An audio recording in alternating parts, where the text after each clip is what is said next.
એક સરસ મજાનું જંગલ હતું. જંગલમાં ઊંટ અને શિયાળ બેઠું હતું. એક દિવસ શિયાળ કહે, ચાલો ને આપણે શેરડી ખાવા જઈએ.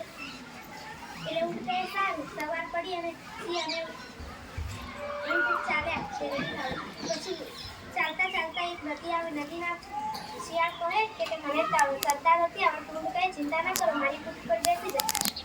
શિયાળ બેસી ગયો અને નદી પાર કરીને એક શેરડીનું ખેતર આવ્યું અને ઊંટ અને શિયાળ ગયા.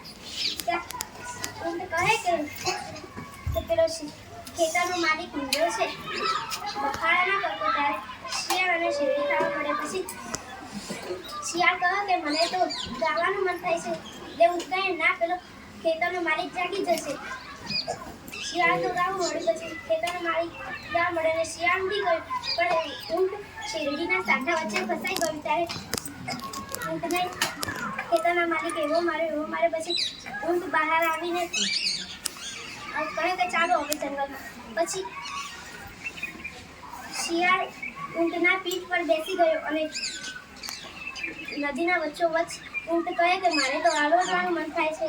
એટલે શિયાળ કહે, ના, હું તણાઈ જશે. એટલે શિયાળ કહે કે મારે તો આળોટવાનું મન થાય. પછી ઊંટ તો આળોટવા મળ્યો અને શિયાળ તો તણાવા મળી ગયો. બચાવો, બચાવો.